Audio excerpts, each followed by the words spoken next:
kaibigan. Grabe.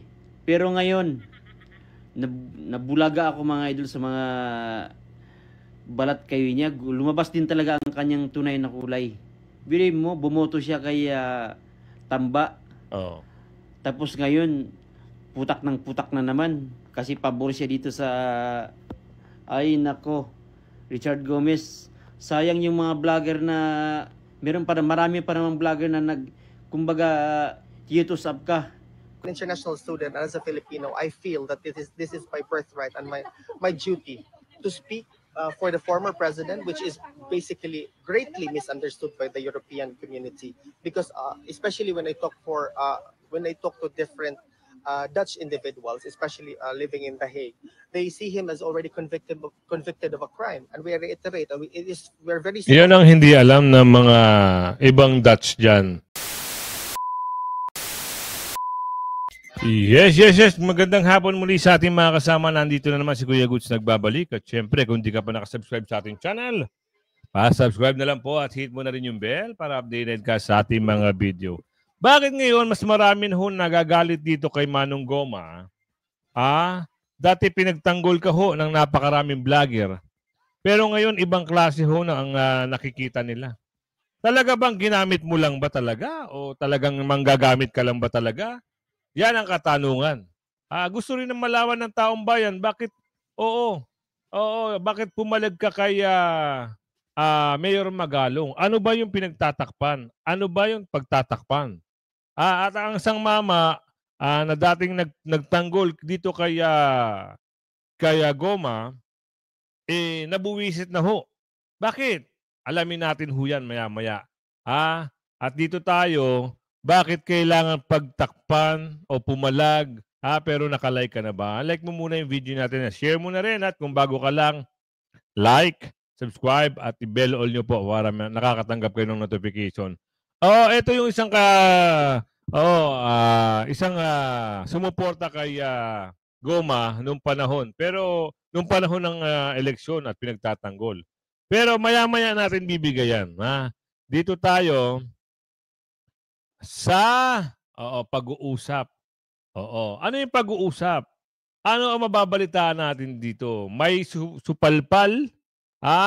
Alamin natin to. Lalong umiinit ang banggaan sa pagitan ni Baguio City Mayor Benjamin Magalong at Leyte 4th District Representative Richard Gomez sa gitna ng umuusbong na isyu ng katiwalian sa flood control projects at iba pang proyektong pinopondohan ng pamahalaan.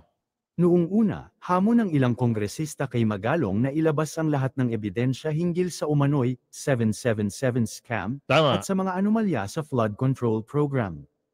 Nang maghayag ang alkalde ng kahandaan na tumestigo at maglatag ng ebidensya, siya naman ang binira ng ilang kasapi ng Kamara. Tama. Ngunit higit pang naging matindi ang kontrobersya ng mismong Malacanang ang tumanggi sa panukala ni Magalong na magtalaga ng isang lead investigator upang tutukan ang mga reklamong ito. Sa isang palace briefing, sinabi ni Presidential Communications Undersecretary Claire Castro na may umiiral ng mekanismo para imbestigahan ang mga proyekto, kabilang ang direktiba ng Pangulo sa Regional Project Monitoring Committees. Unang-una po, naibigay na po ng ating mahal na Pangulo ang mekanismo o sistema kung papaano ito maimbestigahan at nagbigay na nga rin po siya ng direktiba sa Regional Project Monitoring Committees, pahayag ni Castro.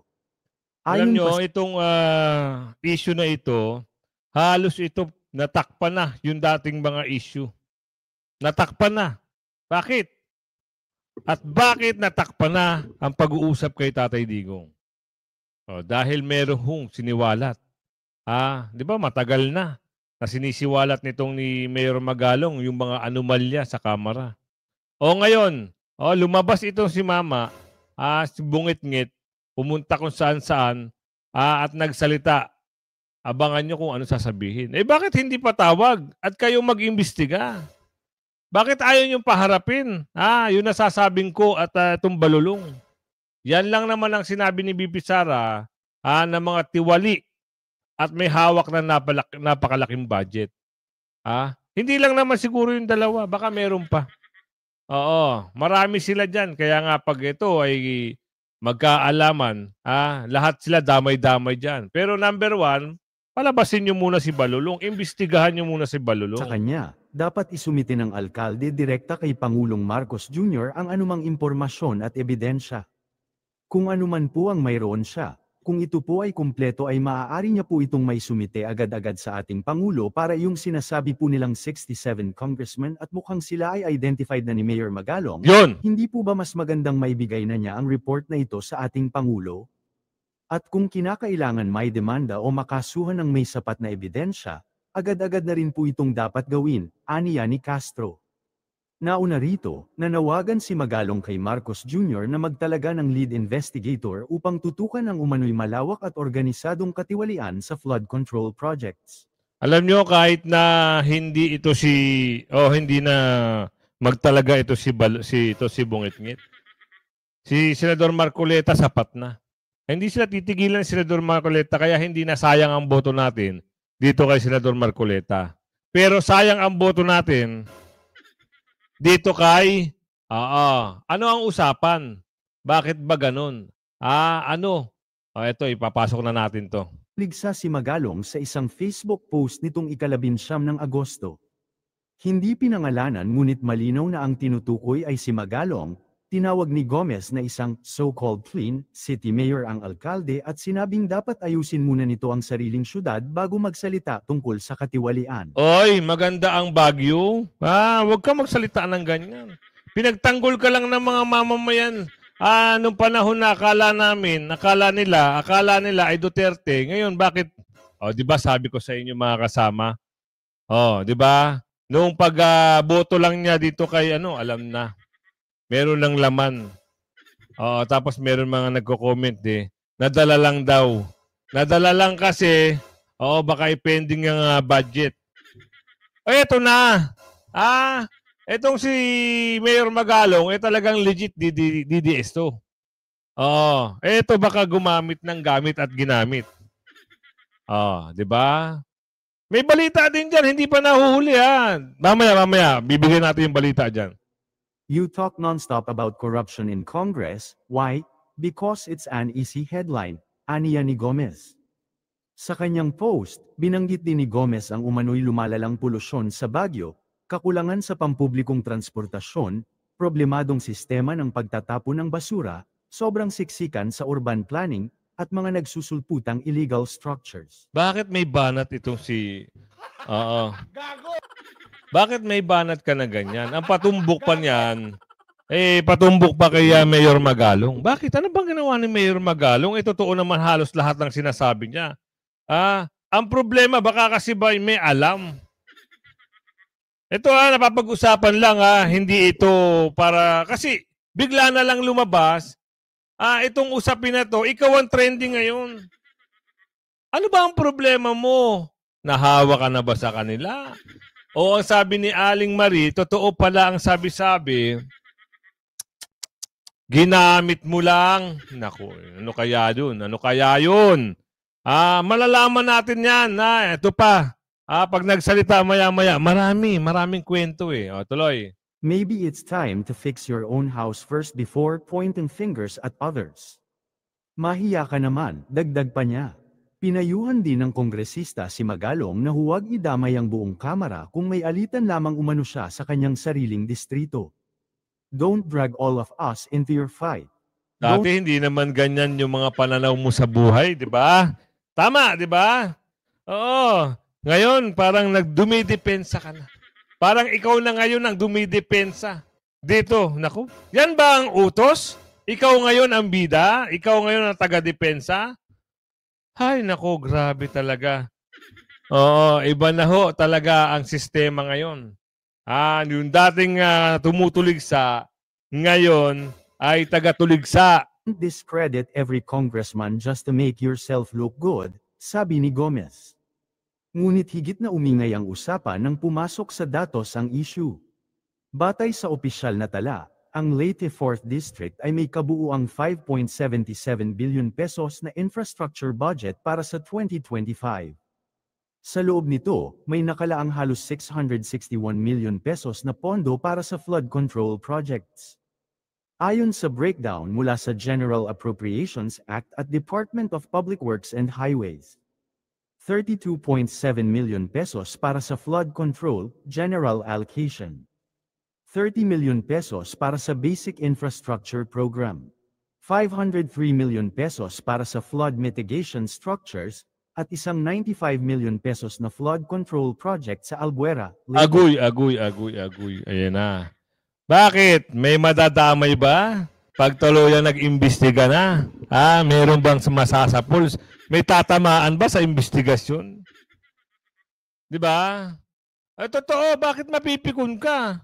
Kung hindi ka naman napektado, kung wala ka naman tinatago, kagaya nito. Ano yung usapin dito? Ipasok.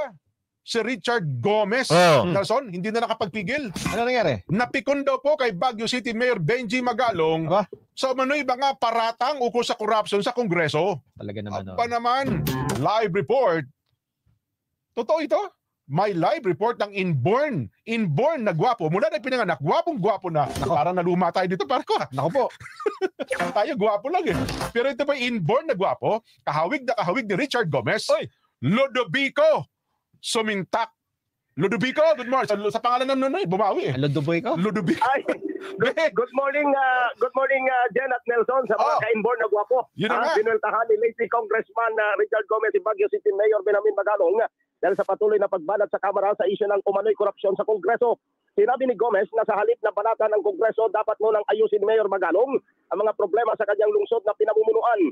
Ayon kay Gomez, ginagamit lamang ni Mayor Magalong ang isyu ng korupsyon para makakuha ng atensyon sa media, at kung may problema siya sa kanyang congressman sa Baguio City ay huwag niyang idamay ang buong miyembro ng Kamara. Wag naman ganun. Damay-damay sa Kamara kasi 'di ba halos lahat naman. Lahat naman halos lahat ay tumira sa mga Duterte. At itong si Mayor Magalong ay nagtanggol. Isa sa mga nagtanggol. Ikaw nagtanggol ka. Yun pala, kaisa ka na nila. Di ba? Yuhan ni Gomez si Mayor Magalong na unahin muna niyang resolbahin ang mga problema sa Baguio City na may kinalaman sa air pollution, kulang ang public transport, problema sa basura, overcrowded ang syudad dahil sa naglipa ng illegal structure at magulong urban planning. Vic Sumintak para sa 100%.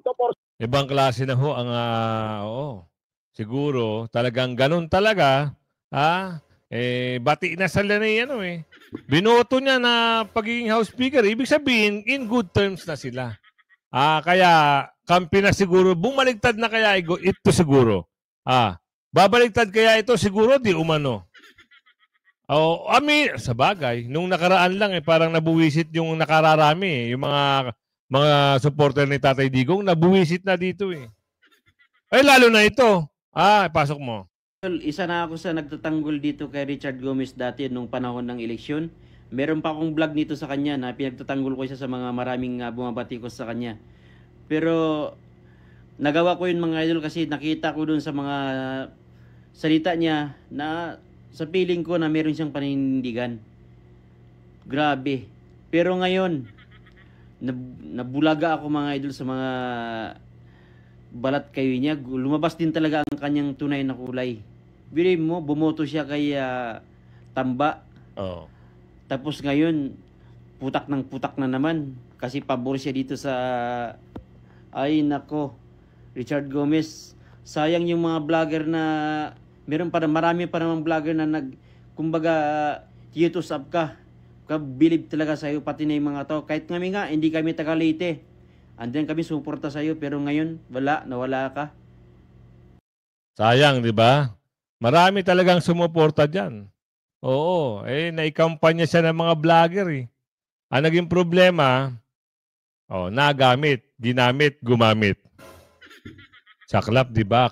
Yung akala mo na talagang kaisa siya ng mga Duterte sa laban sa politika, yung pala ay nako, Diyos mio Marimar. Talaga naman.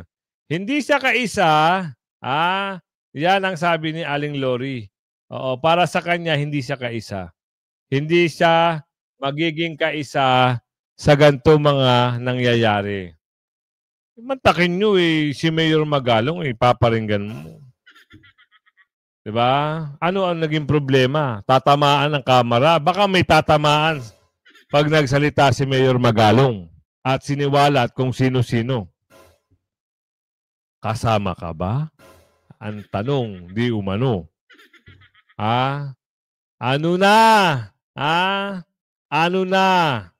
Yan ang hinihintay sa investigasyon ng Kamara. Maski ito si Ate Amy kinastigo ang Malacanang. Bakit? Alamin natin dito, bakit kakastiguhin mo yung kapatid mo? Para saan?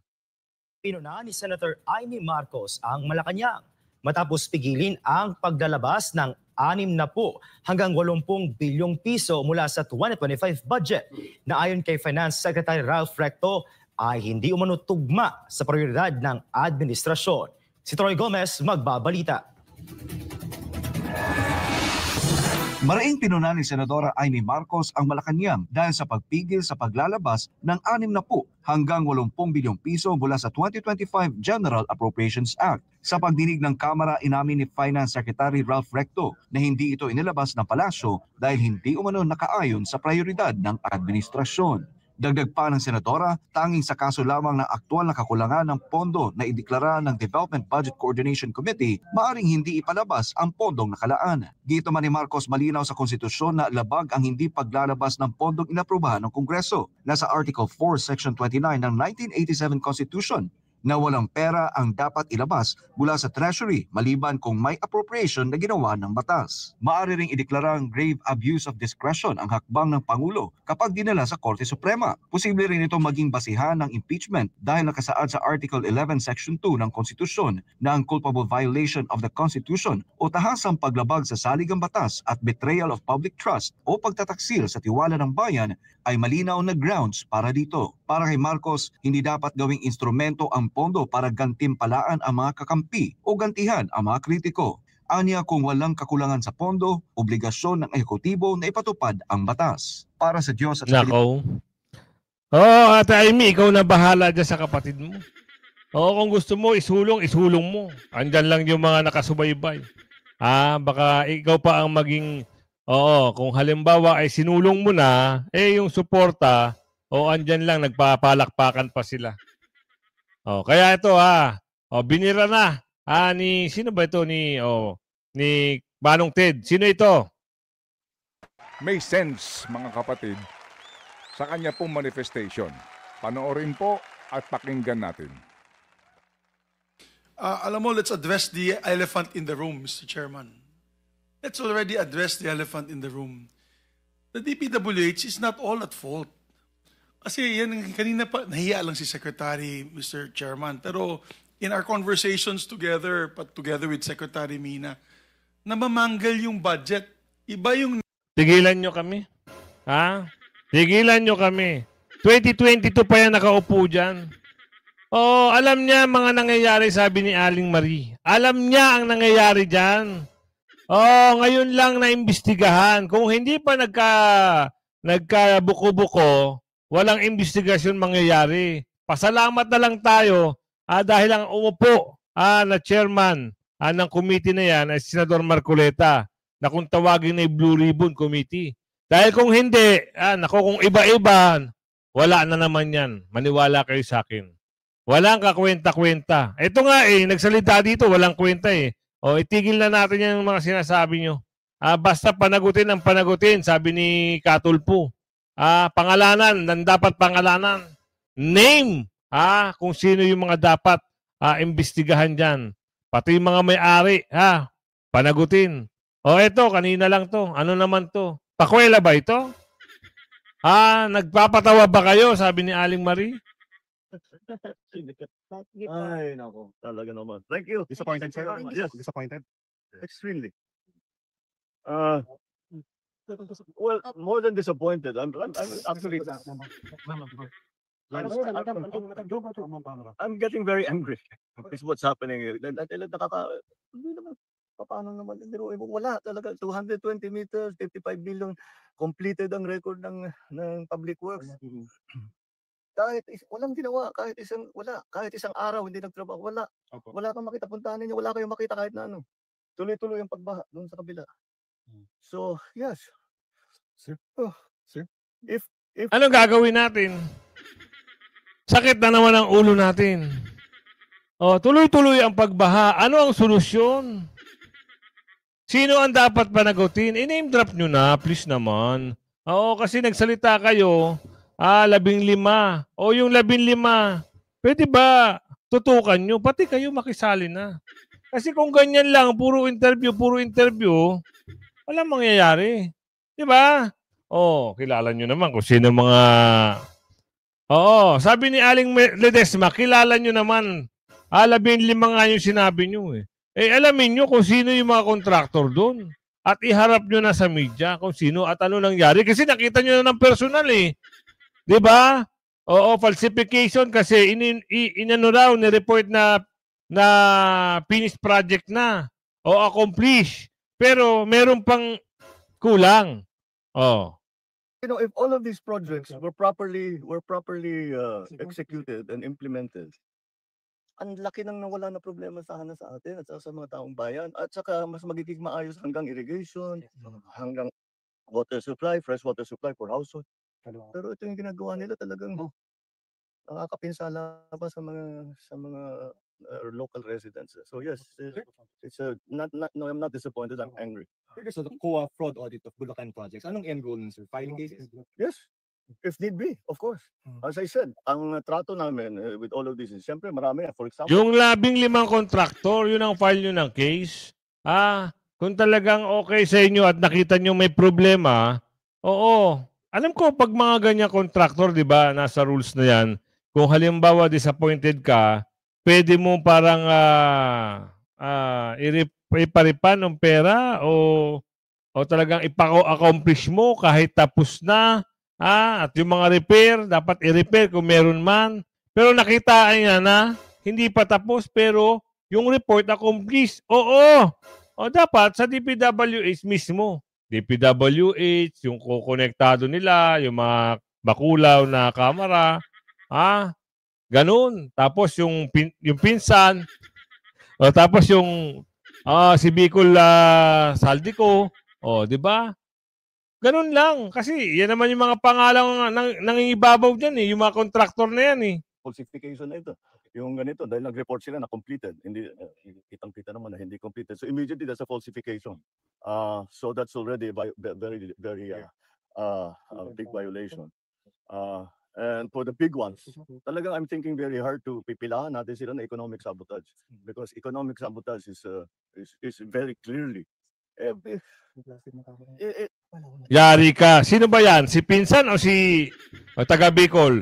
Sino kaya ang kakasuhan ng economic sabotage?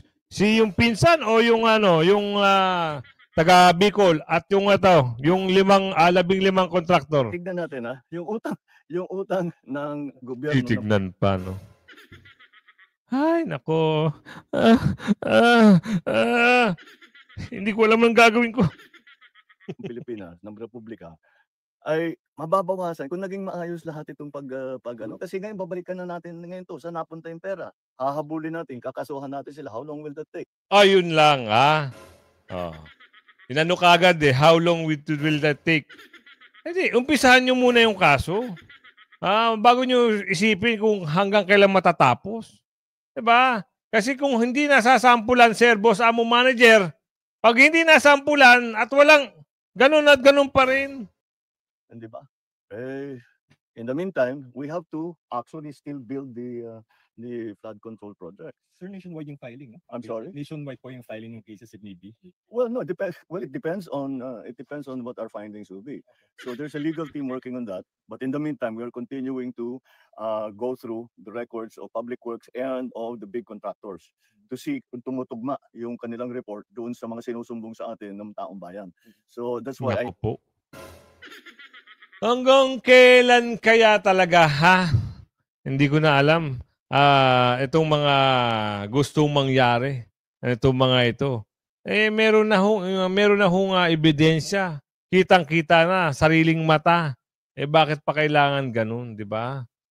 Oo. At ito, balita, okay na raw yung, anong tawag dito? Inaccept na yung resignation. For acceptance. For acceptance pa pala. Akala natin inaccept na. Pasok natin to. Para meron tayong update kung totoo ba na papayagan na mag-resign ito si Director? O talagang papayagan o hindi papayagan? Ha? Meron po sa ating pinabatid. NBI, Director, yung resignation po niya for acceptance. Nagkausap pa po ba sila in the past days regarding this? Hindi po na ipaalam sa atin sa ngayon kung sila nagkausap, pero ang irrevocable resignation ni NBI Director ay for acceptance. How will this affect yung mga investigation na ginagawa ng NBI, lalong-lalo na po yung sa missing Sabongero case? Marami naman pong mga tao pa rin po na may kredibilidad at maaasahan at mapagkakatiwalaan. Sila pa rin po ay patuloy na nagkatrabaho para dito. Meron po kaya tayo na shortlist kung sino po ang papalit kay Santiago? Sa ngayon, wala pa po sa ating ibinibigay na anuman detalye. Alam nyo na ha, wala pang detalye. Saklap, di ba? Sabi na eh. Ang suma total nito, papayagan at di papayagan. Dalawa lang yan. Mangingibabaw na talagang payagan siya, may papalit sa kanya, o mananatili siya sa pwesto. Oo. Alam nyo na yan. Ganyan ang minsan, may mga bagay na ganyan talaga. Kailangan, pag hindi ka pinayagan, tapusin mo. Tapusin mo. Para iyak ito si tinanggalan ng ng committee. Ayan. Ang balita dito, si Virus parang tinanggalan ng committee. Meron kayang committee pa makukuha ito? Wala na. Nawala yung video na yun eh. Di ba? Ilang kontratista lumantad, mga kontraktor lumantad. Naku, sino-sino kaya itong mga lumantad na ito? Abangan natin yan sa susunod na hearing ulit dito sa flood control na pinangahawakan ni Senador Marcoleta. Talagang mapapamura ka kung napapanood nyo yung investigasyon. Mantakin nyo eh. Ang daming pera ng mama, Kung paano tanongin ni Senador Marcoleta, itong ang pangalan nun, yung may-ari ng 40 billion ng pera sa bangko eh. Yung asset and liabilities pala, 40 billion. Biro mo, 40 billion. Wow! Mapapasana all ka na lang, di ba? Wow talaga. Dahil sila ang may kakayahan. Sila ang nagsasabuatan di umano para makakuha ng project. Nasa na ba talaga itong mga dorobo na to? Bakit hindi lumalantad sa investigasyon? Sabi-sabi, lumipad na raw kasama ang eroplano eh. Ano ba yan? Di umano, do umano. Baka mamaya, di umano yan di ba? May umamin na 40 billion pesos. Itong QM Builders pala na yun. QM Builders, ang lupit mo. Ang dami mong pera. Ibang klase ka rin, 40 billion? Sabihin natin, saan ka makakuha ng ganun pera? Imposible, Ay, sa bagay, pag sa kontraktor ka ng gobyerno, talagang kakaiba talaga, mamumulot ka talaga ng kaperahan, eh. Mamumulot ka talaga. May konta ka lang sa loob, may proyekto ka na. Kagaya nung nakilala ko, meron akong nakilala. Ilang meters yun? 600 meters na kalsada. 600 meters na kalsada. Nagkakahalaga ng 15 million ang kontrata. Award. Pero ang napupunta lang daw doon sa contractor, 3.5. Kita nyo? Mas malaki pa yung kay congressman. Si congressman kasi nagbibigay ng proyekto eh. Kaya mas maganda yan, abolish na yan. Tanggalin yan, mga congressman na yan, wala namang silbi yan. Diyan lang napupunta, imbis na mapapaayos mo, mapapaganda mo ang bansa. Diyan lang nila paiikutin ang perahan. Sa ibang bansa ba, may congressman? Bihira, di ba? Tsaka maganda doon sa napuntahan ko. Pag nagtrabaho yung council, talagang iniikutan lahat. Talagang concerned sila sa lugar nila. Ewan ko ba dito sa Pilipinas, concerned sa pera ng bayan. Di ba? Wala na tayong balita kay Tatay Digong, ha? Oo, matatapos na naman ang Agosto. Sana naman, bigyan nyo na ng laya ang matanda. Nakakabuwisit na kayo, ha? Wala kayong mga natatabunan ng issue kay Tatay Digong, eh. Tapos nagkakaroon pa ng hindi magandang usapin. Kaya iwas-iwasan nyo pagkain ng maraming humba, Kayong mga nanonood sa akin, iwas-iwasan nyo kasi nakaka-high blood ho talaga yan. Baka mamay ma-high blood kayo, hindi nyo mapigilan. Magkaroon kayo ng kaaway. Attorney Kaufman, preparado na sa pag-uwi ni Tatay Digong. Wow! Totoo ba ito?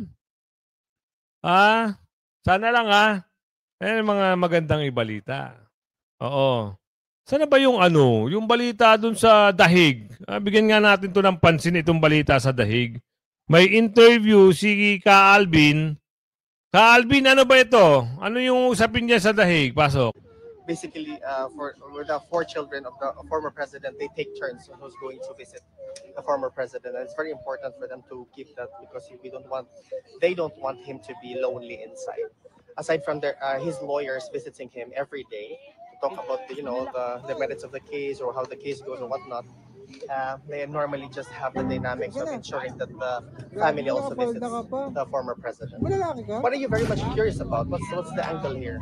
So I would like to know maybe your motivation, where you're from, the motivation to be here. Tell me about you. I'm a student here. I'm an international student. I have been living in the Netherlands for quite a while, and it just so happened that on the fateful day of March 12, he was brought here before the custody of ICC. This is viewed by many Filipinos as a surrender, and other also view it as a direct kidnapping.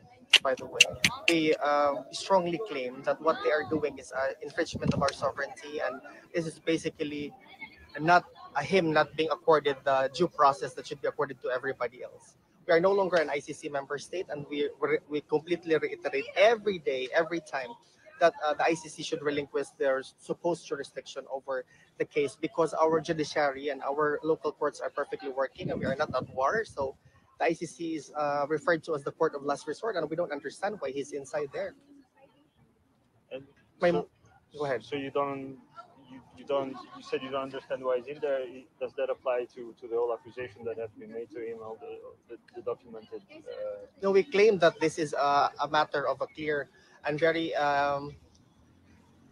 textbook example of a political persecution. Why? Because it is a political persecution in the sense that why would an ICC have a jurisdiction over these cases when it's not even filed before our local courts? There's been a lot of claims by our current government saying that evidences were destroyed, this and that. So we also raise question, if evidences were already destroyed, what evidences will be presented here before the ICC?